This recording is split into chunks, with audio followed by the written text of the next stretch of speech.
Hi, everybody, and welcome back to Cosmic Fitness. Today, I'm joined by a special guest, Claire, who has over 30 years of experience in senior leadership, particularly in customer experience, sales, and operations.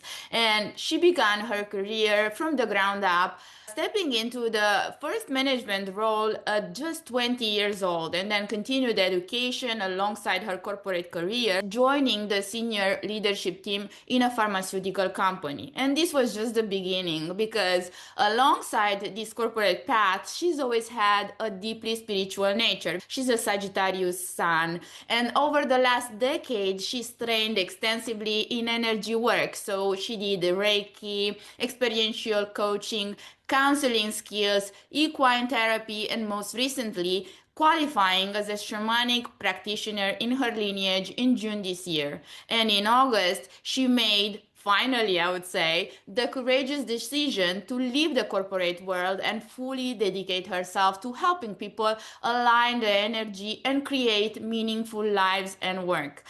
Hi, Claire, how are you today? Hi, Florentina. Hi, everyone. I'm good. I'm really good. Thank you. Glad to be here. Thank you for the opportunity. Now, thank you for accepting. I mean, I'm a little bit intimidated by your chart because I feel you have such an authority and such experience. You started since you were 20 years old being at the top. So I feel a little bit intimidated. Oh, please don't. Please don't. But yes, I started in management very young. I was very fortunate to get the opportunity. But I guess you'll tell me that that's all in the stars, all in the astrology. Well, well, let me tell you this. That first management role when you were 20, actually, that was activating your Sagittarius 10th house stellium. Okay, and now I'm going to explain what that means. So, first of all, Sagittarius in astrology usually represents the traveler and the teacher.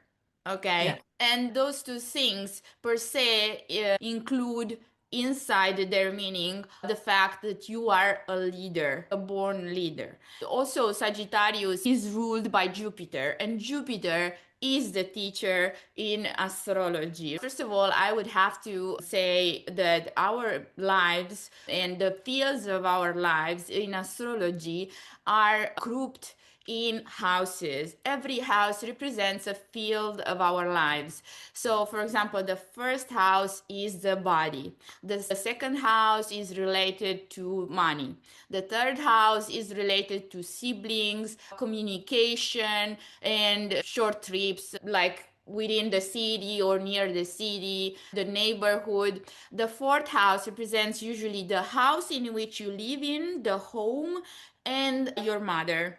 The fifth house represents play, represents sex before marriage, represents hobbies, everything you like to do or to be involved in. The sixth house is your work, your daily habits. The seventh house is your partner or your partners, in the sense that, you know, when a person gets like multiple partners along their lives. Then the eighth house represents the shared resources. That means other people's money, other people's resources, and how you deal with those. So these are already the houses that don't represent the person, they represent other things around the person. Then the ninth house represents the higher education, like bachelor degree, master's, PhDs, all this kind of stuff. It represents religion or spiritual practices like astrology, shamanic, teaching, and all these things that are very, very spiritual and is naturally ruled by Sagittarius and Jupiter, just to let you know the context. And then the 10th house, which is the house I'm talking about, represents the profession, the authority you have in the world, and your public image. And your public image in the 10th house is represented by your sun, which is in Sagittarius, by your Mercury, which is in Sagittarius. So, I mean, you have three planets already in your 10th house. And this means that you are born to be a leader and to be seen by other people. Oh, So, wow. But also this implies that maybe early in your age you were not feeling comfortable with that. Yeah, Example. absolutely. Yeah. Okay, Yeah. so I was thinking because you spent decades in senior leadership and you were always studying energy and healing, how these two worlds coexist for you, and when did you realize that it was time to fully step into your calling, or what happened to make you Yeah. realize that? That's such a good question. That is a really good question. The corporate world has been my passion because I've seen it as an opportunity to help people grow. And so stepping into a management position at a young age was really important for me because I was able to lead people. And my theory, if you like, is to get the best out of people. I believe that everybody goes to work to do a good job. I believe that people want to succeed in life. I think that they want to be happy. We're all chasing that, happiness and joy, if you like. So stepping into those leadership roles was about coaching and leading people and to get the best out of them. But my spiritual side was very separate, always was quite separate. And as you say, there was uncomfortableness bringing that out into the corporate world. And I still think there is a shyness around associating the energy transformation with the change management pieces that I've done. And through my career, I've worked with people through acquisitions and then having to integrate different teams. I've also worked with people who've had excessive growth. So when I worked in the pharmaceutical industry, we grew exponentially, and it meant that I had to constantly be change management because people tend to be uncomfortable with change, me not so much. That was one of the skills that I could bring, was to allow people to grow with that change, to see the benefits of the change, etc. From my spiritual side of things, as you've pointed out, Sagittarius are travelers. So in my married life, I traveled a lot and saw lots of different things around the world that made me. I'm a born questioner, as you probably know. So I'm always asking questions, and human behavior absolutely interests me. I'm so interested in human behavior and why people decide to do things that they do, how different Yeah. cultures travel. Go Claire, I'm on. sorry to interrupt you, Go but on. this is me. Exactly, that's the question I've been searching since I think it's been maybe 10 years that I've been questioning this. That's why I started to study Oh, astrology, wow. because I was like, why do people do the things that they do? Yeah. What pushes them to do stuff, even good things? Because Yeah. I have to say that I have been lucky to meet people that are really good-hearted people that have Absolutely. done things that I was like, how is it possible that I was so lucky and so fortunate to meet these people? Which Yeah. are not very many, but still, I was really fortunate to meet them. When you meet such people with such kind heart, you're like, what did I do to deserve this? And I have met some other people which were not so good, so kind, and I was questioning the same thing. What pushes them to do stuff? Is it really that they're mean, or is it that they are hurt? Is it that they have other logic that I don't understand, but that doesn't mean it doesn't exist? Maybe the logic is inside of them, but somehow I can't figure it out. And I think it has to do with the North Node and South Node. You have the North Node in Sagittarius, which Yeah. pushes you to teach Yes. and to Yeah. learn, and it's in your ninth house. And then the south node in Gemini, which is, so first of all, I should have started with saying what are the nodes. So the nodes represent our present life and Mhm. our previous life or lives. And in Yeah. astrology, when you study astrology, you do have to connect it with reincarnation. It's not really possible to believe in astrology and not believe in reincarnation because it's connected. And so the south node usually represents the qualities that we are born with and we don't even know how we got them. Like, for example, for me, it was languages. I always had this easiness in learning languages and speaking languages. I speak 6 languages, and I didn't get out of my country until I was 24. And Yeah. that's crazy because how can you know these things when you never went outside, when you never traveled? So the South Node represents the innate qualities, and the North Node represents the qualities that we are supposed to acquire in this life. And for Sagittarius qualities, which means learning, teaching, higher education, being spiritual, learning about spiritual practices, which can be whatever, not just astrology and not just shamanic. It means the whole range. So that's why you are more inclined to what you studied, like Reiki and all those other practices. But that doesn't mean it's going to end here because no. As long as we are alive, especially the people who have the North Node in the ninth house, are going to study their whole life. Like Mm, even if it's not going to be necessarily university degrees, they are always going to learn different stuff and be interested in learning. And absolutely. I didn't want to interrupt you, but I was like, what? She's talking about what I always thought. Absolutely, absolutely. And you know, it really is what makes me tick is to understand people. And in my corporate life and in my personal life, I've met such interesting people through traveling, like I see in different cultures, but also seeing the different cultures in the different industries. And just people are different, people are unique, their experiences. I believe that we are a soul having a human experience, and as you say, talk about reincarnation and things like that as well. And I've always had an innate belief in that.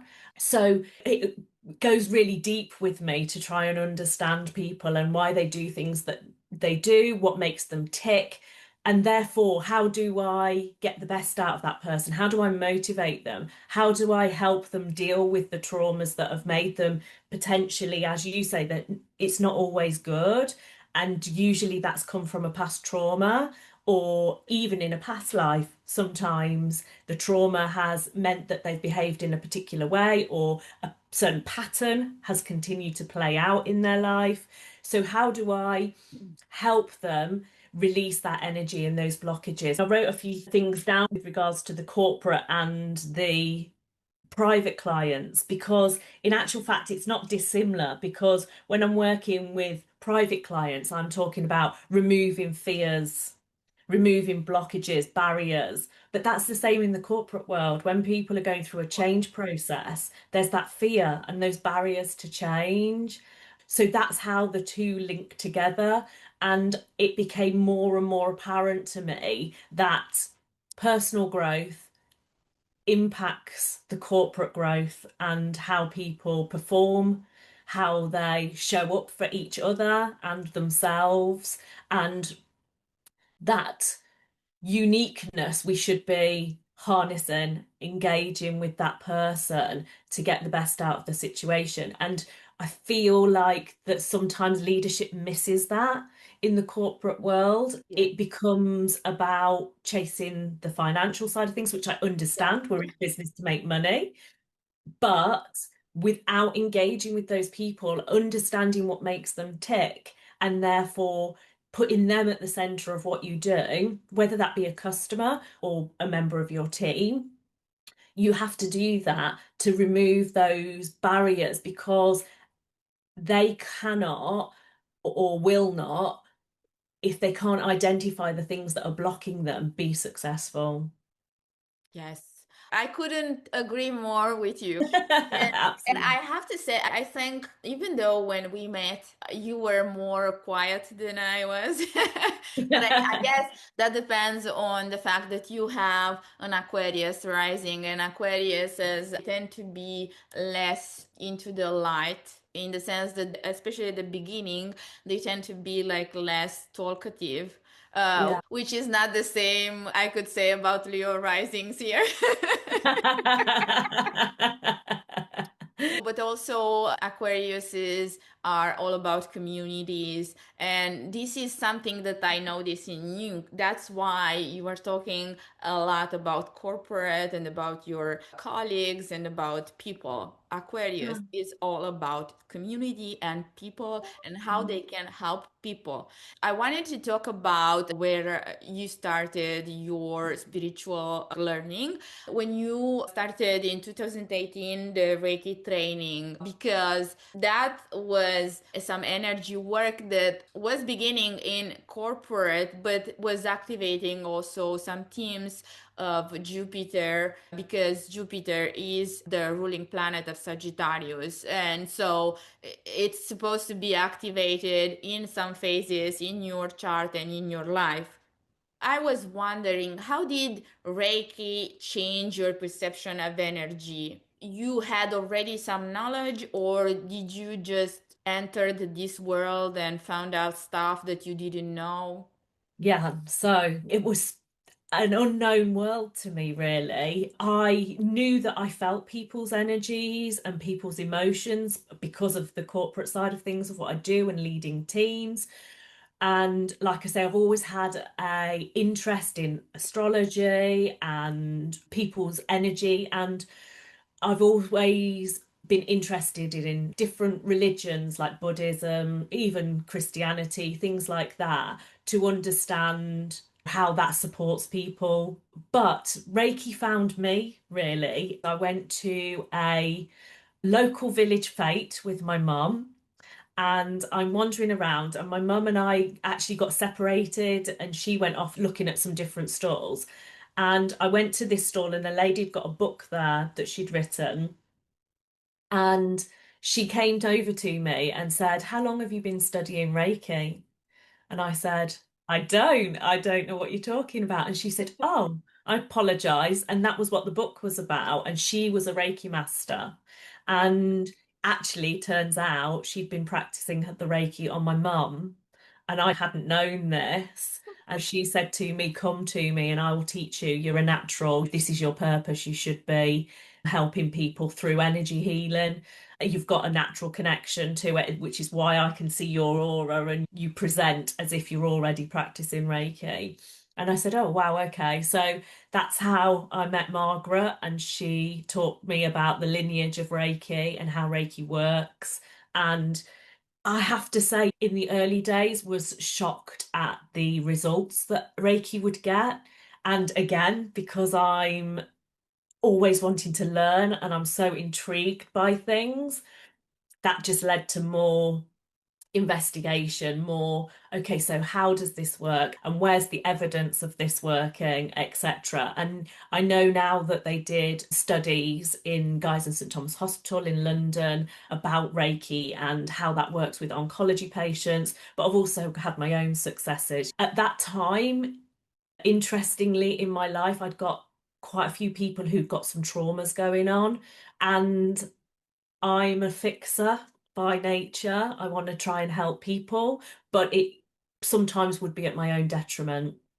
So I would be trying to resolve a situation where people were still stuck in that environment. There became the journey of trying to understand how I could use energy healing to help them through a situation. Like you talked about, yes, I did do counselling for a couple of years, and that taught me some amazing skills with regards to listening. You talked about Aquarius there and the fact that I am an observer. I Yes. do like to take in what's going on around me before I put my 10 pence worth in, if you like. Yes. Yes. So that is, I am naturally like that. However, I also want to try and help people. And it had become a situation where I'd started to realize that you can't help people who don't want to be helped For sure. effectively. And that took me on a slightly different journey as well, in the sense of that's why I've continued to look at experiential healing, because the counselling side of things was, I've seen it have fantastic results, but I've also seen a situation where somebody can sit in that energy and not know what to do with the trauma. But then I met a guy who did the experiential coaching, and that completely transformed my own life. Therefore, I was like, again, I want to know more. I need to understand this. I need to be able to utilize this. And through doing that, realize that what you can do is bring that energy up for somebody, but you can also help them move past it. And the shamanic side of things has reinforced that as well. The shamanic side of things I was interested in because, again, I don't believe in coincidences, Me but neither, you know that. absolutely. Absolutely. I believe that we meet people for a reason. I believe that I met Margaret with regards to the Reiki for a reason. I believe that I met Duke to do the experiential coaching for a reason. And I spent probably 4 or more years doing that with him. I learned how to teach the modality before I practiced it myself, if that makes sense. But then I went back and did it myself so that I could understand it from a client perspective, as well as being able to deliver that module to other people. And got so much growth from it. Like I say, it completely transformed my life.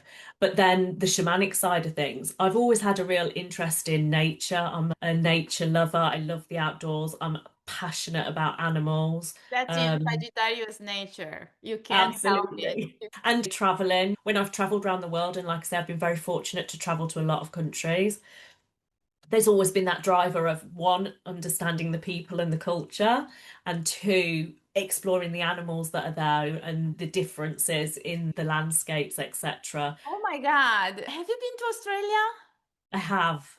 You have. Yeah. I've been in Sydney since you mentioned that the animals and everything. I think the trip that was the best in seeing new animals, Sydney was so great. I didn't even know what to expect. I was like, well, I'm gonna go in warmer weather and it's going to be fine and Bondi Beach and this kind of stuff. And instead, I fell in love with the animals that are there because they are so different from the animals we see here in Europe, Absolutely. right? And Yeah. they were all so fluffy and kind, and they were not afraid of people. Did you notice that? Yes, yeah, I did notice that. And yeah, absolutely. They are so different. And like you say, So uh, different. They don't run away. They're yeah. not afraid of people. And I think it's different because in Europe, most animals run away from people. If you come to think about it, they don't really get close to people here in Europe because they have been in various zoos, in various parks in Europe too, and also in the States. But in Australia was too surprising for me because they were coming towards you. They wanted to be kind of petted or nourished. So it was fantastic from this point of view. Sorry to interrupt you. No, not at all, not at all. And you're so right, but again, that comes back to energy, doesn't it? In that environment, it's relaxed, people are calm, it's not as frantic perhaps as it can be in our culture. There is a more laid back environment. So I think that the animals pick up on that. I mean, they definitely do pick up on that, as you talked about. I've done equine assisted therapy as well. Horses are a passion of mine. Obviously, I'm half horse anyway, as a Sagittarian, but horses have always been a part of my life. I was always so interested in that relationship between a horse and a human. And over the time that I've done my energy healing, I've realized that horses can hear a human heartbeat. They can connect in with your energy, so they know exactly how you're feeling. And I use them in my coaching sometimes because they give it immediate feedback. So I can be working with a client who isn't ready to open up, and a horse can give me a inkling as to how that person's feeling by how they behave around them. So it's just so interesting. Yes, I think working with horses feels a little bit, actually, maybe more than a little bit, embodied kind of nervous system level form of healing. Yeah, And for you, especially, I think it could be called somatic learning. Somatic in the sense that horses feel deeply the person's energy. And I yeah, think some people, especially people with Sagittarius placements, could actually mirror back the same energy, and that is why maybe, I don't know, I'm not a practitioner in horses and equine learning, but I do believe that animals, horses more than other animals, can help with nervous system regulation. And for you, it can be more like non-verbal healing. It's just the mirroring back the feelings. Yeah. I don't know. Like I said, I'm not into horses, I have to say, because I have had a small accident when I was young. I fell, and so I'm a little bit afraid of falling. Oh, I understand that. Yeah. But I mean, this year I've realized that I have overcome some of my fears because Mm. I have been faced with so many challenges this year that I've realized I'm so afraid of change, and I hate change deeply when it starts. I want to run away. Please don't Of make me course. do this. And so for me, this year, I have been forced to change everything. And when I say everything, everything, I had to change work. I had to change my gym. I had to change my workout. I had to change the physicians that I was working with for my knee. I had to change friends, everything, you know what I mean? And I was like, my life is dying. I'm dying. Because it's true, my old life is dying, and Yes. because of that I have felt, especially in August, I don't know if you will share this feeling, but in August I felt like I was losing everything that I had always believed in, that I had always hung on. For the last 15 years I had some support systems in place that I had to let go of. And for me, that was really traumatic and really hard, really hard. Yeah. So I think that because of that, because I had to face all these fears that I had inside me, I'm not so afraid anymore to try new things. Yeah. Yeah. Yeah. And maybe, who knows, I'm gonna be able, I could try again to get on a horse. I could. Yes, of course. And one of the things that I am learning now is, as you say, I'm always learning, it's something new, is liberty, horses at liberty, because actually, when I'm working with them in a therapeutic arena, they aren't ridden. So these are horses that have been rescued, usually as well. So had their own stuff go on. So they're unridden, they're not ridden horses. And I think that sometimes they connect better with people doing groundwork. So I can work with a horse in the round pen or just on a lead rope, and that communication is really strong between the human and the horse. Therefore, I can see the energy better than if a horse is ridden, and this isn't a criticism because obviously I've ridden a lot of my life, but if a horse is ridden, it's a different sort of thing, a different relationship because you're asking them to do different things in a more controlled way. Whereas with the therapeutical side of things, the horse is more in a natural state and they show up differently. The trust level is different, and so they are naturally showing me a reflection of that person and how they're feeling at the time. So you may want to experience that side of things rather than ridden, so if to help you overcome that fear. I wanted to talk about your current practice, which is, if I understood correctly, the shamanic training and qualification, because that is what I believe is going to be your actual calling, alongside with the knowledge that you have from the other practices, because that is the culmination of the North Node in Sagittarius. So this is what you're supposed to be: a teacher, a guide, a wisdom holder, if we want to call it somehow. So, like I said at the beginning, your chart is a chart of a public authority. How does that develop in a session with a client? What do you do exactly?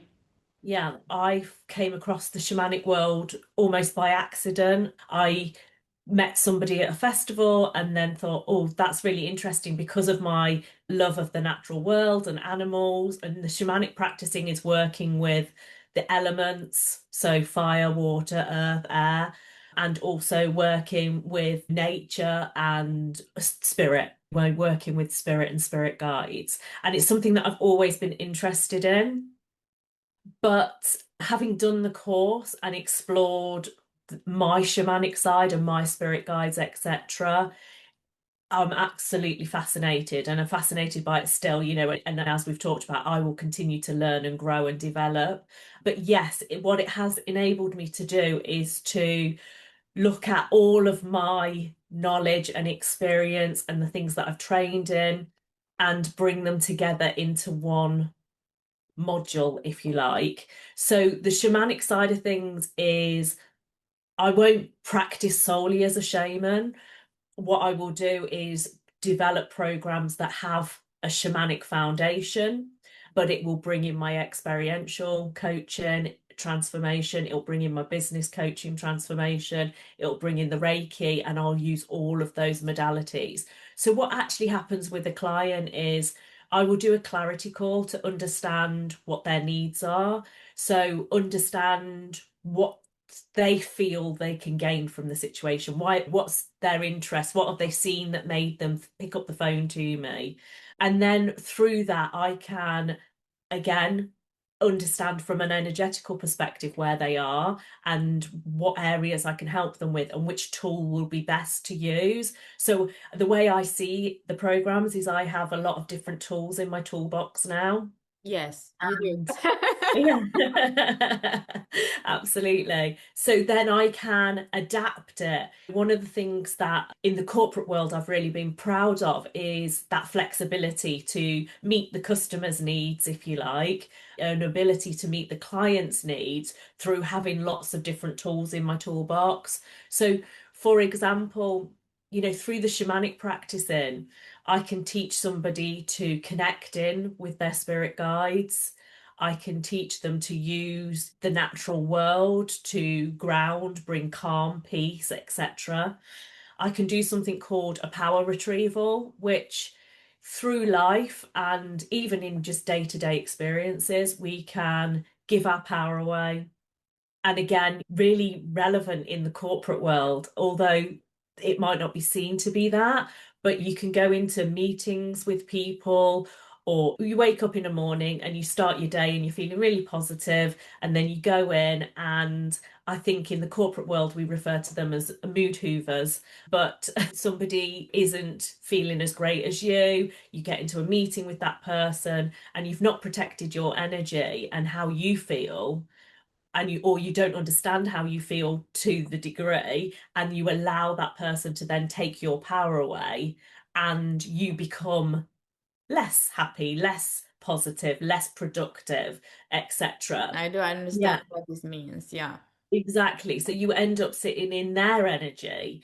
So a power retrieval ceremony would be working with the person to bring back those elements of power that they've given away, either through their life or through a particularly traumatic situation, and or just in the day to day. And that is a practice that I do with a lot of clients, and you can actually attach it to other things. So from the experiential coaching side of things, I take somebody into a more meditative state, which the shamanic side of things is journeying. So the two really sit well together. You can take somebody on a journey or you can take them into a meditation. They're similar, one's more active than the other. And so I can decide at which point I want to do that. And I can do things like soul retrieval, past life understandings, and enable that person to understand why they've given their power away, perhaps. So you talked about past life retrieval. That is something very related to astrology also because, Um, well, first of all, because astrology cannot really be separated from reincarnation and past lives. And so that's from a general point of view. But astrology is divided between Western astrology and Indian Vedic astrology, which is the most ancient type of astrology.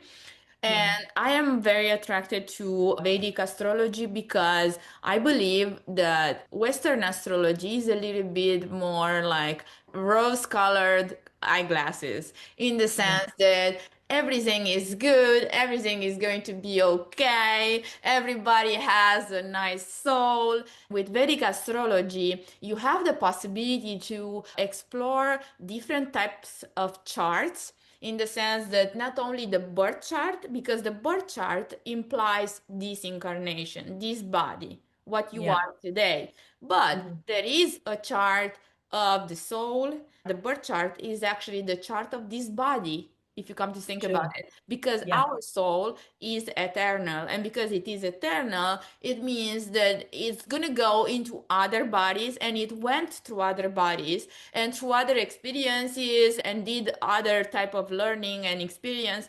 And so with Vedic astrology, you have the possibility to see the soul's chart. Okay. And Yeah. sometimes, if you compare the soul chart with the birth chart, you come to realize that they are very, very different. Right. Sometimes the soul chart is very good, in the Mhm. sense that you see a really nice and warm and kind soul, while the Sure. birth chart is going to be a little bit bad, and that will imply that the person is going to have to suffer some experiences, some traumas, some suffering of some kind. And this will imply that even if the soul is good, it still has to learn a lot more, and because of that has to go through this suffering in order to get to a superior level, if we could Yeah. say that. Other times, unfortunately, the soul chart is bad and the birth chart is good. What does this Right. mean? It means that in this life experience, because in the past life you did some good deeds, you're going to experience a lighter and better type of life. But since your soul chart is not good, you're going to have some mixed results. So you're going to suffer anyway, but not because of the birth chart, but because your soul still has not reached the, how could we put this, the right path, because the soul still hasn't understood what it needs to do in order to get to a higher state, to a better state. Eventually our souls, what they want is reach perfection, so we don't have to reincarnate anymore. Also from the Vedic point of view, if we are on earth, we are supposed to learn stuff, and learning stuff sometimes implies suffering, because there are not so many ways to learn or to achieve that knowledge unless we suffer. I know Mm. this sounds bad, but it's not, if you come to think about the goal. The goal Yeah. from the Vedic point of view is to not reincarnate, to not come on earth anymore. So Yeah. that would mean that our soul finally has reached perfection, and we don't have to suffer anymore. Okay. I know Yeah. it sounds tragic or whatever, but I mean, the soul's perfection is something that we all would love to reach. Of course, and even in our human incarnation, we are seekers of joy, of love, of peace, of Yes, calm. yes, Everybody really wants that. That is what we're exactly. looking for. That's what we're striving for. But those experiences, as I said earlier in the conversation, I really believe we're a soul having a human experience. And Yes, that soul chooses almost the experiences that they want to have to either elevate them yes, and or not. So, like human beings, our souls can choose what we decide to do on this plane at this time in this human incarnation. We become unaware of that, but as you become more spiritually connected, you start to see to understand. where the patterns have come and why certain things have happened. And as you say, traumas teach us so much. Yes, I would go as far as to say, in my youth, a trauma would completely derail me. But as I've learned and grown and done the experiential healing and the coaching and the transformational things, and even a corporate degree, that they all link together, I've learned that all of the experiences, whether traumatic or not, all of the experiences make you who you are. And yes, so without that, I wouldn't be able to help other people because I wouldn't have the yes, knowledge and the experience to know that. the stuff that I do works. It genuinely works. I've done it, I've been there, I've seen other people with other traumas. And so I've got a real strong passion and belief if you can bring somebody back to that and they understand why they have gone through a particular situation and how to get back to that calm, that peace, that love, that joy, and create more of that in this carnation, you can create your own reality effectively because we are the energy and the universe is malleable. You can help those experiences because if you see those experiences through a different lens of learning and healing and growing, they Yes. won't be as traumatic and as impactful as if you're seeing them as just a human being. One of the things that people say is, this is happening to me. It's not, it's happening for you. Everything happens for you for some reason or another. And so it's changing that mindset, if you like, to understanding why that's happening for you, why that's showing up the way that it is. And that's how I can coach and help people move through those experiences and those traumas. And we talked about past lives. And obviously, I can do past life regression and soul retrievals and things like that with the shamanic work. But through the experiential healing, what I've actually found and the coaching is that those traumas will be manifesting in the here and now. So that's how to deal with them. You have to deal with the here and now to start with before you even think about going back and looking at previous. A lot of people, particularly if they're interested in shamanism, will come and say, I've got an entity or I've got a past life trauma that's recreating itself all the time in this life. And I see that and we'll get there. But first we have to deal with what's happening now. So you start from present and going back rather than from the beginning towards the present. Okay, I Yeah. understand. Okay, Yeah. well, astrology is more like the opposite in the sense Yes. that Yeah. you see the past life, and that's why you understand the present and you kind of try to cope with it. I suppose because you have all this experience and because you have learned so much in your spiritual practice, I guess that's why you've decided on this. Yeah. But also, I think it has to do with the losses that you had in your life. I think that, as you said, everything we experience, every loss we have, every trauma is not random. It's initiatory. And also, in astrology, we believe that the soul chose already what type of life is going to have on earth, and so it already agreed with Yeah. having that experience, with the suffering, with whatever it needed to cope with to get to a higher state. And Yeah. you particularly have had a loss very early in your life because you lost a close friend in that car accident you talked about when you were Yeah. just 15. And that early loss could often create emotional maturity Yeah. long before adulthood. And I think that has to do with the fact that you have Saturn in Cancer in your fifth house, and it's retrograde. And that means that you have a lesson to learn there, in the sense that Saturn usually is about maturity and taking responsibility. And Saturn said, you need to grow up. You need to grow up earlier than other people, because Okay. I think that prepared you somehow to the bigger roles that you had in your profession. I don't know if when you were 15 you had these thoughts.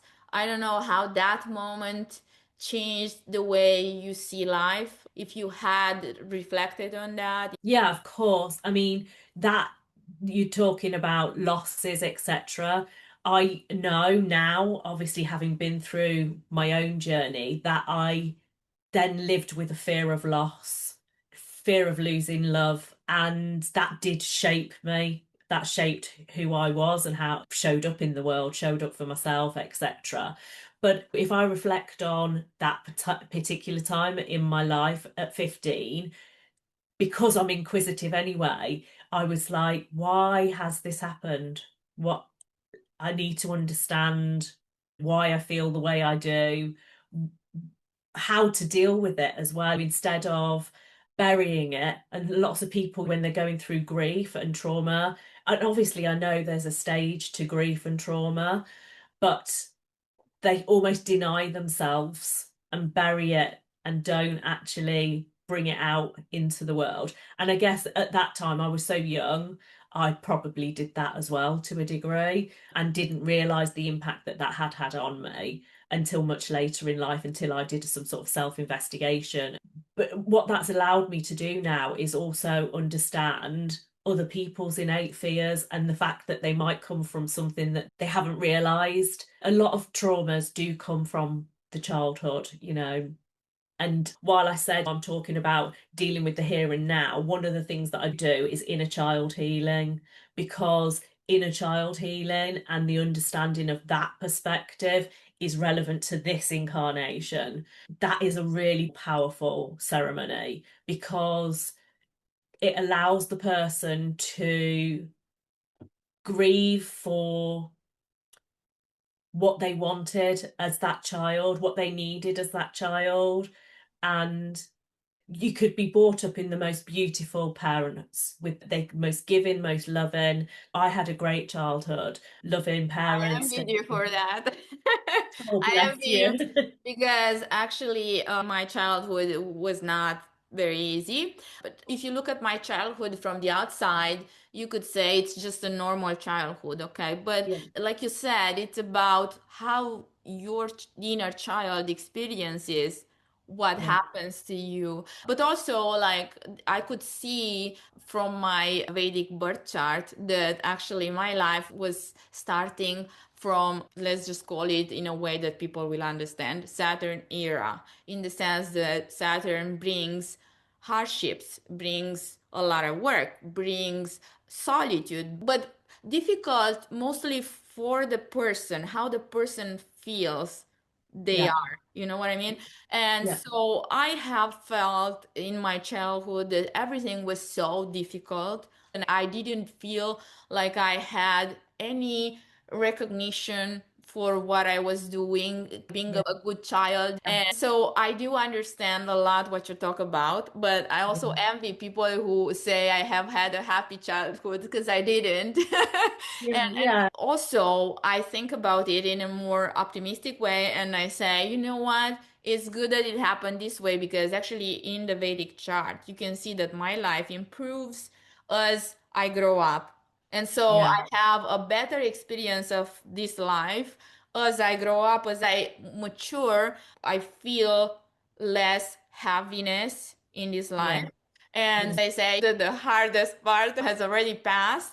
But I have always had these, like, when I hear people who say, I have had a great childhood, I wish I would have too. Oh. But I guess that's the point that I'm making. Your perception is that you didn't have a great childhood. I'm saying I had a great childhood. However, when you go into meditation and you go back into that child, there are still things within me and within clients that they didn't realize had impacted them. Like I say, the loss that I experienced when I was 15, I didn't realize what I needed at that time because I Yeah, was dealing with the shock and the trauma and just buried it. So I wasn't mature enough to ask for what I needed. I wasn't aware enough to know what I needed at that point in time. So that 15-year-old me suffered, as you, as a younger child, would have suffered similar. And everybody has those events, if you like, and they may not realize those events have impacted their life later. I can work with people in adulthood and there's a pattern that's playing out that actually goes back to, let's say, a 6-year-old then who didn't get the love or the attention or the nourishment that they needed. And inner child healing enables us to go back and give that child what they needed right, right. and then heal it from there onwards to break the pattern and the energetical cycle. Yes, well, that totally depends, I guess, also on the view you have on life. and how you understand life. Because, for example, me, for the longest time, I didn't have a positive view on life, in the sense that since I began my life in Southern Zero, I was like, everything is supposed to be difficult, everything is supposed to be suffering, it's never going to be better, until I reached 24 years of age, where I actually was like, you know what, maybe there is. Maybe it's worth sometimes to Amazing. leave or to endure, knowing that there is going to be something better. Yeah, I think that when I reached 24 years, I shifted my view, because I finally had some very happy moments in my life, and I've met a few of the nicest and warmest and kindest people in my life. And I think that's why I shifted view, in the sense that that's like, maybe not everything is ugly in this world. yeah, But I think the view is shaped by the experience you had, especially when yeah, you're young. You don't have the wisdom to rationalize everything that is happening to you. Just like you said, when you are young, you don't really understand how is everything going to unfold. And you're exactly. also not spiritual enough, because you don't have experience. So it's a circle, and you just don't have enough tools to Yeah, kind of shift everything for you. I think adulthood is that, in the sense that when you reach an understanding of things, you can turn around even the ugliest events in your life, I guess. yeah, yeah, And absolutely. I think so, our soul's purpose, or our souls, are all of the positive emotions. And the human experience is all about remembering who we are. So bringing us back to that joy, that love, that calm, that peace. As a full soul, you feel you are that. You are that. So therefore, you feel like that all of the time. But when we come into this human body, I think initially we remember that we're a soul having a human experience, which is why children and babies are so insightful.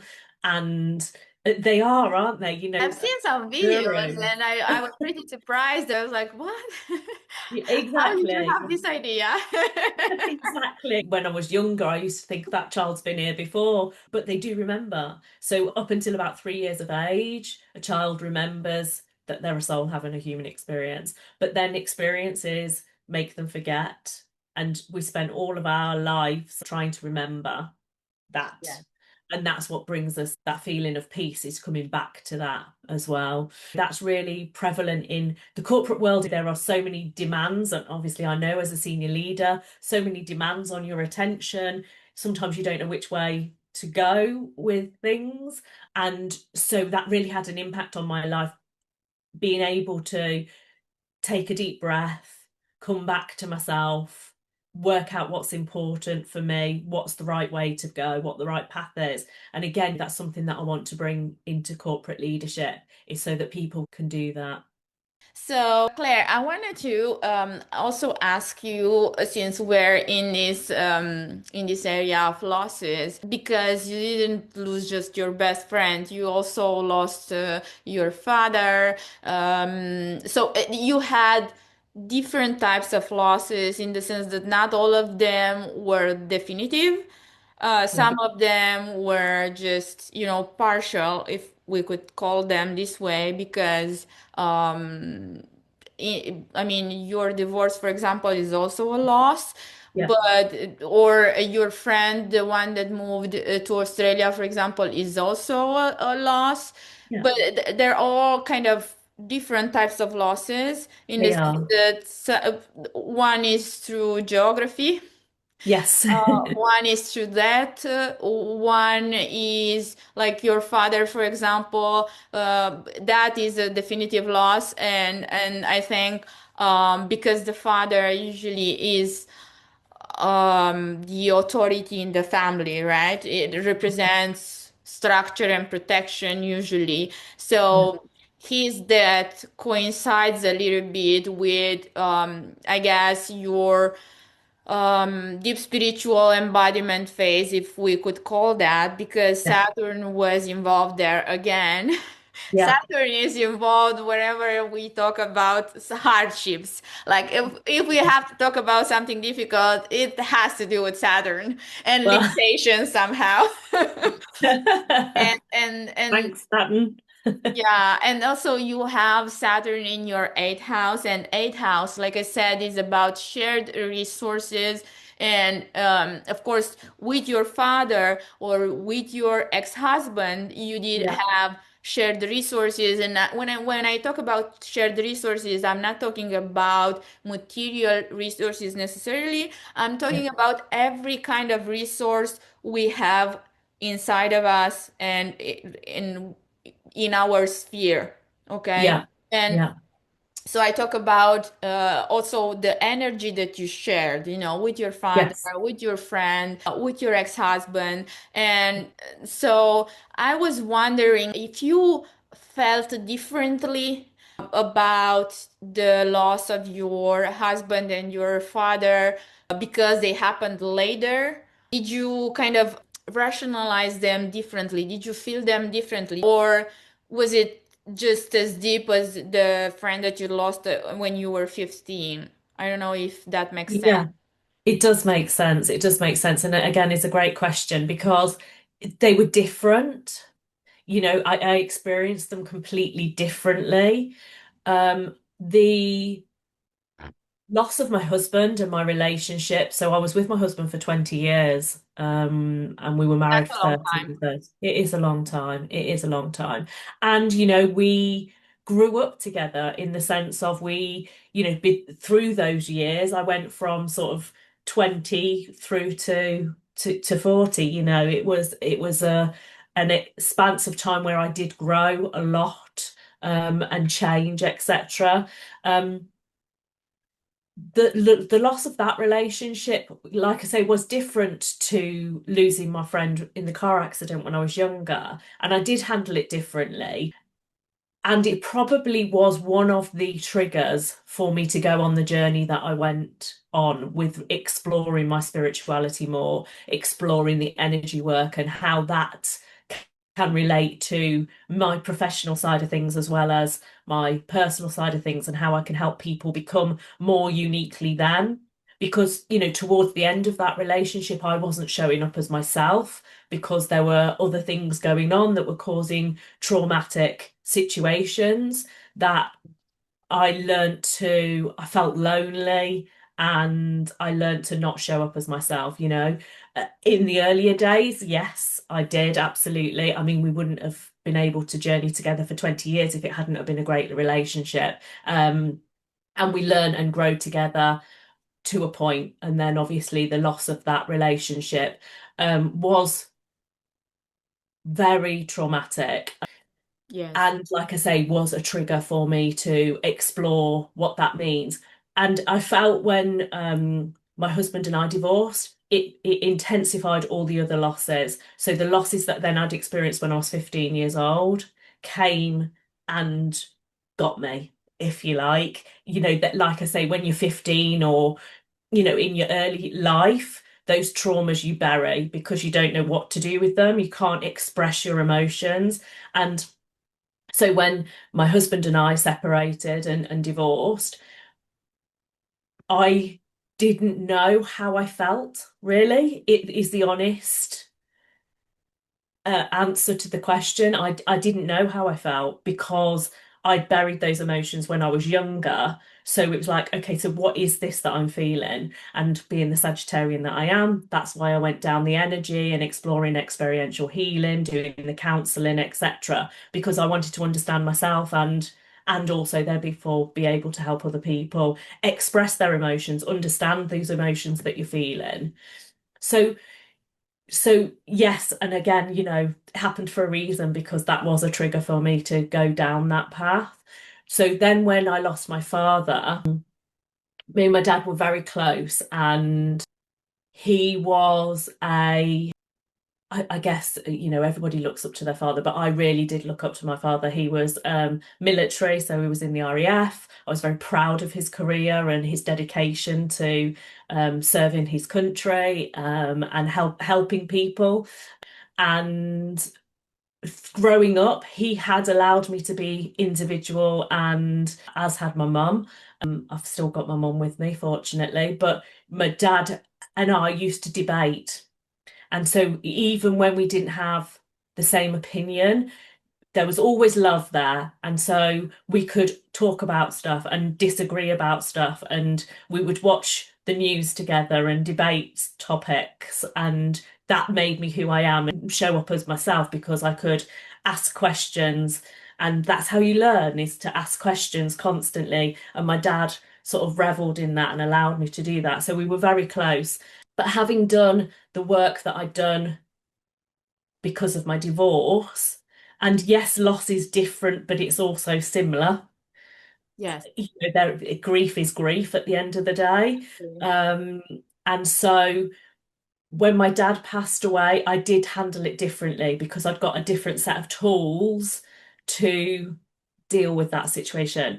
And unfortunately, my father became very poorly. He had something called progressive supranuclear palsy, which affects the brain. And it meant that in the latter years, and it happened quite quickly because we got diagnosis, and then my dad passed away within about 18 months. Wow. So, but he deteriorated, his health deteriorated, and I had been used to a strong leader, a very structured man, a soldier, a really motivated, active person, and the PSP was debilitating for him. So it meant that he couldn't function in the same way that he was able to function in the past. And seeing that was heartbreaking, but it was So also, sorry. I'm so oh, sorry. bless you. Thank you.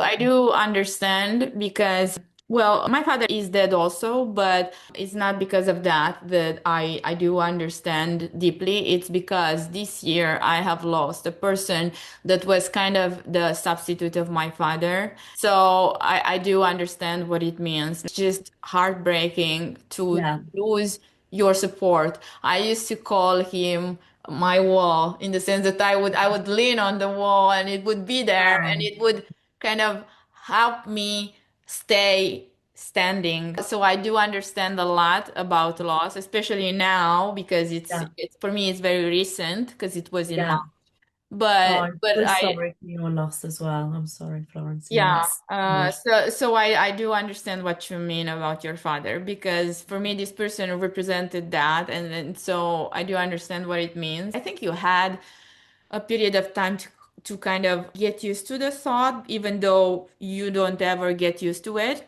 Of course, yeah. I didn't have that, in the sense that it was very abrupt. Like we talked, I don't know, on March 7th, and then, no, sorry, on March 7th it happened. We talked like on March 1st, on Sunday, and on March 7th he was already gone. And I didn't even suspect, like nobody suspected that it was gonna happen like that. Also, he was a Sagittarius, and I used to say he's gonna be lucky because Sagittariuses are ruled by Jupiter. Jupiter is said in astrology to be the fortunate planet, the one that is the greater benefic and the one that is gonna give you only benefits and only good stuff, and it's going to protect you against any hardship, anything in the world. And in a sense, it's true, but Yes. like sometimes it's just even Jupiter can't protect you against Of everything. course. And Yeah. so I used to think he's going to make it. When Yeah. I talked to him the last time, I was like, oh, he's overcome it. He's going to come back because he was not in Rome at the time. And so when I saw that that didn't happen, I was like, why was it? Like, what Yeah. happened there? Why even Jupiter couldn't save him? Also, in the same period of time, the Pope died also, Yeah. Yeah. just a little while afterwards, and he died almost at the same time with the Pope. And I think he was one of the kindest people I have ever met and I will ever meet, I guess. I don't think it's possible to be as kind as he was. Like he was just, like warm bread. Have you ever heard this Yeah, expression? yeah. Because it's he was just, the like the Lovely. best person in the world. So, Oh, but anyway, I find it striking that in your story, each loss seems to strip away something from you, but also kind of brings you closer to being what you are, a spiritual authority that brought you to follow this other path. And somehow I think that's the meaning of all these losses. I agree. I agree. As heartbreaking as it is, it has made me who I am, as with all the experiences, all of the traumas that you go through in life. But those significant losses Yeah. have really created my ability to explore myself, to understand myself, to be able to then help other people do exactly the same. And so therefore get more love, joy. I connect with my father still now. And that brings me such comfort, to know that he's How do in you a do different. it? How do you do it? Like through So through meditation, through journeying, through the experiential healing side of things and the coaching, so I can connect in with. I mean, obviously, through the shamanic side of things, you connect in with other spirit guides as well. But to know that I can connect into that energy of my dad and know that he's safe and he's just in another dimension, and I strongly believe that. So therefore, that brings me that comfort to know that one will be reunited because we're all made of the same stuff and we all going back to the same place. True. Um, True. so that brings me a lot of comfort, but also that ability to be able to, like I say, connect into that. And he sends me signs and reminders as well. For example, just choosing my Christmas tree. I went into a garden centre to pick my Christmas tree, and my whole family were meeting because it was my birthday weekend. So my whole family were meeting there, and I said, "Oh, I've seen the Christmas tree that I want." And it had just, as I'd walked in, it had got really bright green leaves on it and stuff. The pine needles were bright. Anyway, then we went and had something to eat, and when we came back to it, I couldn't quite find the one I was looking for. And I was looking around and I picked up another one. No, not that's not quite right. And then a little robin flew in and went and sat in the tree that I'd wanted. And I thought, Wow. oh, that's my dad. My dad's come to help me find the tree again. You know what? I'm not a shaman and I don't do this kind of spiritual practices. Maybe a little bit of meditation, even though I'm still not very good at it, but I do try. But I have to say, like this person that I've lost, he also has showed me signs in my dreams. I would have these dreams that I have never had where everything seems so real. Yeah, Like real in the sense that I could feel his hands on my back, yeah, his hand in my amazing. hand, and I would be like, this is just crazy. And I would wake up because I could feel the hand, and I would Yeah, wake up and I realize it's not real, but it seemed so real, so yeah, vivid, so like so much like reality. And yeah, I do believe exactly what you said, that if the connection is so strong and the bond is so strong, you are going to have some signals from the person that yeah, it's still there, that it's still going to help you. And I sometimes ask for him to help me yeah, understand what to do, how to do stuff, because like I exactly. said, for me, he was a substitute of my father. And because of that, I would always go to ask advice. And Right. so that's why I still ask, like, help me understand what should I do? Yeah, How yeah, should yeah, I do this? What should I say? What yeah. should I write? And anyway, yeah, it's And they bring you the help. It just flows through, yes, and that's how you yes, know that they're yes. there.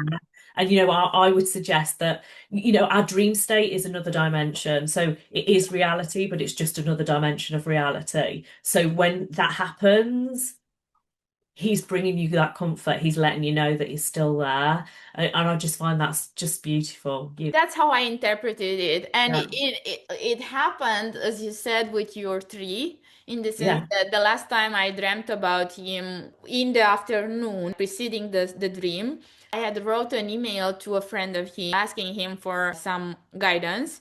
And Yeah. because they were very good friends and I needed some advice, I'm left with no guides. Yeah. I'm supposed to be the guide, but I feel so unadapted to the role. And Yeah. so I don't have the set of tools that you have. I only have a few tools. So because of that, I feel helpless sometimes. And so I asked for guidance for his friend. And after I sent the email, I was like, he's never gonna answer because we met just a few times and also he's very important person. And while I was writing, I wrote to him about this other person to help him remember and position me because I'm convinced that this person is so important that maybe he wouldn't even remember me. I had to kind of contextualize everything, even though they were good friends, and I had the impression that he was a very nice person too, and that's why I dared to do it. And Reach out. I think that he came into my dream to let me know that the other person was going to answer to me and help me somehow. And the next day, I did receive the answer. Yay. And Of I was course like, you so I did. interpreted, yeah. So I was like, the next day, I was like, so that's why he came. He came to Yeah. let me know that I should be calm about it and that they're both going to help me. Amazing. That's Yeah, lovely. exactly. It was a very, very emotional moment for me. I'm sure. Yeah. Yeah. Um, Absolutely. So anyway, I wanted to get to the bottom line of our interview Okay. because on my channel, Cosmic Fitness, but also in my business, Cosmic Fitness, I'm about creating workout plans that are based on our birth placements, the sun, moon, the rising, Mars, and the sixth house because those placements are involved in physicality, in health, and in our behavior towards fitness and towards sports. I know from you that movement has been part of your life because you danced, you ran, you did yoga, Pilates, boxing, swimming. So you did a lot of Active. stuff, and just like me, I wanted to know how has your relationship with movement changed as you've evolved emotionally and energetically? Did you feel like there was a change in your Oh. behavior towards that, in your attitude towards movement? Yeah, absolutely. So at school and yeah, in younger life, I was always active because I always horse rode and I enjoyed running, but I didn't enjoy sports at school, PE, physical education. I really didn't Neither. enjoy that.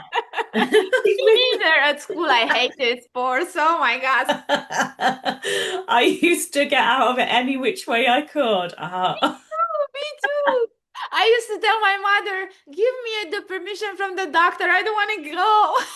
Help me. Yeah, absolutely, absolutely. I remember wearing a necklace with a crucifix on it, and they said you can't wear jewelry in sport, and I said, oh well, I can't play then because I can't take it off because it's my religion.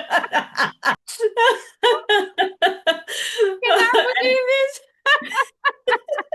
When we say you use every excuse to get out Yeah. of it, that was you. Absolutely, literally. Oh, and lots more excuses. So yeah, at school, yeah, I literally do anything to get out of it. I still enjoyed running, um, but I didn't enjoy like netball and hockey and things like that. Just no, didn't enjoy it. And I guess I've never really been into team sports, which is I find that interesting with myself because the fact that I'm a team player, I like to be leading a team and coaching, etc.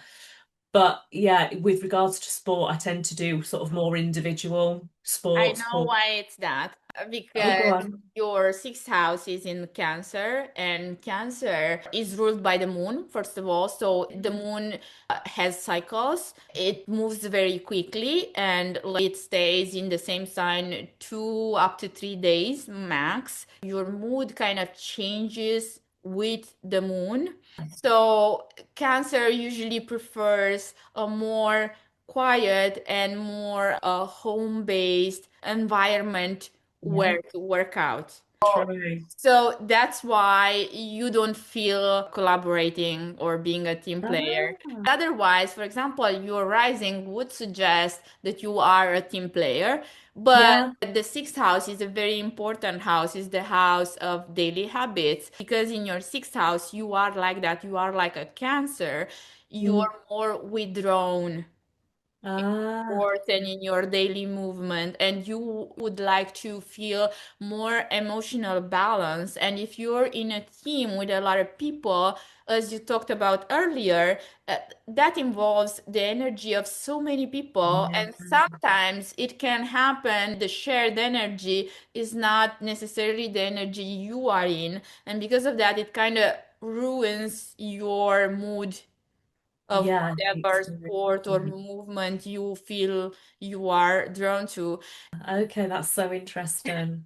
Yeah, and your Sagittarius sun and moon do need freedom, do need other people, but not all the time. Because, like I said, Yeah, it's about cycles. Sometimes you said that you take lessons, for example. So you see, yeah, sometimes you are in the mood, but not all the time. That's not a constant. It's just a phase. And the yeah, moon has a lot of phases, is always waxing and waning. Then you have the Aquarius rising, which is independent and needs autonomy. So your mhm, Aquarius rising with your sixth house in Cancer kind of guides you towards more private yeah, environment, more yeah, like yeah. movement by yourself, with yourself, when you feel like it, how you feel like it. And So true. Sorry to interrupt you, but that is so true. That is so fine. me. I Yes. love to, so I love to get out in the outdoors and go for a run on my own, but I do what I want to do, and I don't like to do a set trail. I'll do different trails, and then I'll do my yoga, but sometimes I'll do it in the morning, sometimes I'll do it in the evenings. I enjoy boxing and that side of things because of the high energy. I love things that are high energy. And so, yeah, it's just interesting to hear you say, that sometimes I like this, sometimes I like that. I like the variety of doing different things. Yes, yes. You enjoy variety because of the cycles. So, as I said, what I do usually with my Cosmic Fitness workouts plans, I study the person's placements and then I suggest a type of workout that is more in sync with what I see in the birth chart. Usually the person is happy with what I propose, but I am open to listening to your opinion about what you think about what I propose. So I would share my screen now so you can see Lovely. the workout plan that I would suggest, and then we can talk about it. Yeah. Thank you for Uh, doing this. I think it's amazing what you do. So but interesting. I'm going to share my screen and we can talk about what you'll see. Okay. Okay, so here on my screen, I don't know if you can see it. I have your birth chart. Okay. And then I have the workout plan that I have laid out. And of course, I will send it to you. So Amazing. anyway, we were talking about the 10th house stellium. A stellium is a cluster of planets that are in the same sign in the same house.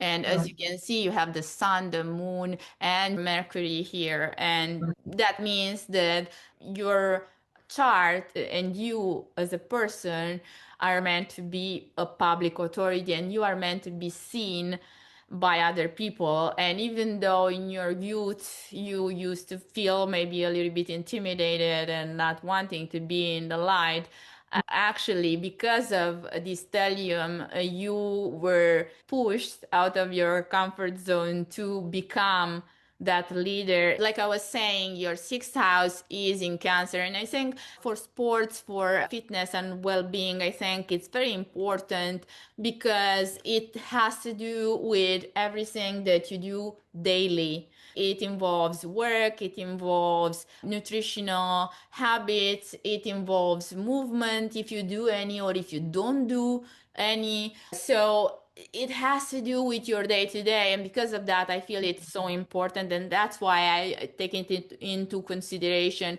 And as we've seen earlier, you identify a lot with what I've said about it. So Yeah, absolutely. so what I did a 3-day plan, so you wouldn't Okay. feel forced to work out too much, even though you said that you practice yoga at least 10 minutes a day, almost every Yeah. day. So Mhm. I took that into consideration. And I also left one day for horse riding. I feel it's important because I remember that you have a problem with a hip. Yeah. And first of all, as we talked at that dinner that time, hips are governed by Sagittarius along with calves and ultimately the legs. Okay. So it's very important to consider that when trying to figure out a workout plan because it requires more attention to those areas. And Okay. not only attention but also protection, and in order to protect those areas you first have to strengthen. Many times a problem in our physique is a signal not for weakness necessarily and not a problem of mobility, rather of stability. Hmm. So we have to work to reach stability in our bodies in order to be able to protect those areas that are more sensitive and also to avoid injuries ultimately. Okay. Horseback riding is an activity that actually helps you feel less pain in your hip because you have to engage your pelvic floor, your core, and the adductors and abductors in order Yeah. to do this kind of activity. And Okay. so that's why I considered it was very important to maintain in your activity. And Yeah. also because you said that you like horses so much, why take away something that we love, especially because I'm all about not forcing people do stuff they don't want. I'm all about not forcing on anybody some structure they feel totally disconnected with. That's why I always felt very deeply about connecting sports, which are a bit more scientific if you want, with astrology, which is more spiritual.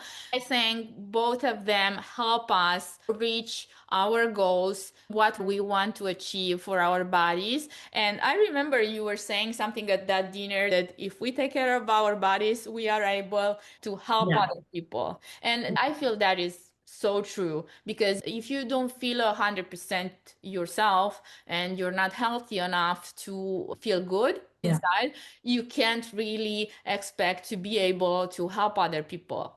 Yeah. That's right. Yeah. So, if, being in shape or trying to be in your best shape, either if we talk about physicality or just health, is not superficial, is not shallow, is more like to be able to have a better experience on earth and actually be able to be there for the people that we want and show Yeah. up for them. Absolutely.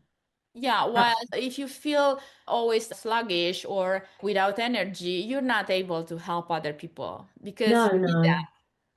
And it's so important. Physical activity is so important for the mind and the soul as well. I think that's what I was saying was for me, health is body, mind, soul. So it's all encompassing. You can't have one without the other, really. I'll say to clients, make sure you do some form of movement because it helps your mental stability as well as everything else. Because it's something that you can do for yourself. You were given this container, you asked for this container, look after it.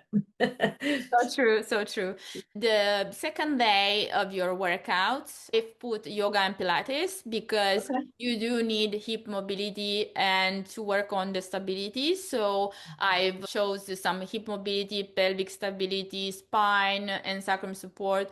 I've put on here some exercises that I think are very useful to achieve that. Like, for example, the pelvic tilts, cat cow, hip circles, ankle mobility. Now, of course, if you don't really know these exercises, but I think you do. But if Yeah. you don't, I have a lot of videos that I can send you, and I always put on my stories my workouts, and I do focus also on my hips and my joints and knees and ankles because I have had some injuries, and I do focus on that also, even Yeah. though my workout plan is very different because I have a different energy, different placements. I don't know how long you work out in the day, but I put on at least 50 minutes overall. Yeah. Okay. The main work would be 20-25 minutes and is focused on glute bridges that have to be slow and controlled. Cancer sixth house involves that you shouldn't do a lot of intense activity. It's all about more focus and control. Cancer gets inflamed really easily by too much intensity. Ah, And interesting. so I would say to focus more on form Yeah. rather than doing too much. Yeah. Instead of doing, I don't know, 20 glute bridges, it's better to do 10, but to do them with the correct form. So here is almost everything about helping you with the hip mobility, Mhm. because the glute bridges, side laying, leg lifts, clamshells, and leg circles are all about hips and legs a little bit and glutes, but I have to do more with hips. And then the bird dog and the dead bug, which are focusing on the core, but Okay. more with the deep core rather than the abdominal side. So it's more intense. And you could finish with a yoga flow, which could be something that maybe you have your favorite rhythm. And I've put on here some of the poses that you could like. But if you do others, you can substitute them. Right. And then I chose to put on here a third day focused on strength training Mm. because, like I said, in order to have less pain, you need to work more on the stability. And sometimes it involves to have more muscle strength. So you Mm-hmm. do need to work a little bit on achieving more muscle. So a program that doesn't need to take more than 50 minutes. I've also focused on the lower part of the body because that is the part of the body that we should focus on with all these Sagittarius placements because Mm. it governs the lower part of the body, the hips, the calves, ankles. And of course, since we're talking about hips, you should also do some kind of rotational movements that involve the core. And that's why I've added a pal of press. And if you don't know these exercises, you can find them on YouTube. I can send you some videos of myself Yeah. performing Yeah. them. Everything it's usually body weight, but you can also decide to add a band, to add some weights, whatever, if you feel like it. But Yeah. I would suggest to start with body weight because Yeah. this way you can understand how you handle it the first times that you do it. Yeah. And I've added here some important notes that you can read later. And I've also added some nutritional advice because I feel like it's very important to also take care of the nutrition if you don't already follow these rules intuitively. Sometimes people may intuitively already do stuff that I want to suggest. For example, because your sixth house is Cancer, I would say that it's very important to focus on your fluids and to be aware of the hydration all the time. I do suggest here to start the day with some warm water, so not cold from the fridge, because I know Mm-hmm. a lot of people do that. And actually, in the morning, cold water from the fridge actually blocks some of the stomach's activities. I would suggest at least room temperature water rather than cold water if you Yeah. don't want warm, or you could just start with a tea if you want. And I do suggest herbal teas during the day and broths or soups. I would suggest bone broth, but I don't know if it's in line with your taste. But Mm-hmm. I do think it's important to focus also on acquiring enough protein because strength comes from acquiring muscle mass. So it's not only about workout, it's about also nutrition. When you work out, you have to support the physical effort with the nutrition. So if you don't have enough food and enough nutritional food, you're going to, let's just say, leave some muscle at the table, in the Yeah. sense that you're not going to gain as much as you could. Yeah. You would eat in a certain way. And I'm not sure how you feel about soups or about herbal teas. I would say Mm. that since you're British, you would like teas, but I don't Well, know. love tea.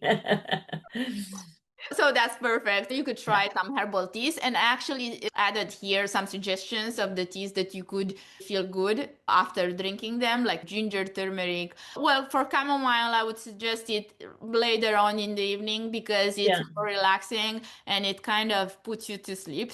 So I wouldn't Yeah. really advise it during the day, but I would, but I would advise like ginger, turmeric, fennel to try them because they do work. And I actually like the taste of fennel. I don't know if you ever tried it, but Yeah, I do, yeah, it's yeah. very refreshing. And I think it's Mm. very good with some lemon in it. You could try.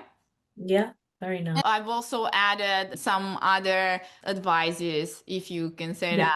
that, in what regards what kind of nutrients I would advise to take. And Mm. you can choose whatever you want from these kind of nutrients. So Yeah. I said root vegetables, for example, but it's up to you what kind of root vegetables you would like. So really, it's more about trying to support the digestion, which could sometimes could cause you some trouble if you don't eat like highly digestible foods.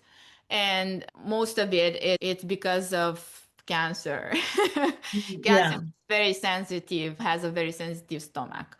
And Ah. because Sagittarius usually is not very sensitive, but Hmm. because you have it in your sixth house, I would advise a little bit of caution with eating heavy foods. They could potentially cause some problems. Yeah. Okay. Also, I do suggest micro rituals here, and it's up to you because it depends also on your own rhythm, what you do usually during the day. If you have time to insert in your day these micro rituals along with your meditation and your Yeah. yoga. But I think that even if you implement like very small changes, you could feel the results. You could feel benefits more than Yeah. results. Claire, I want to say that our conversation was one of the best conversation I've ever had. Oh, And fantastic. Thank you. and I'm Thank so you. happy that we made it, that we are here and we could talk about all this stuff. And Yeah.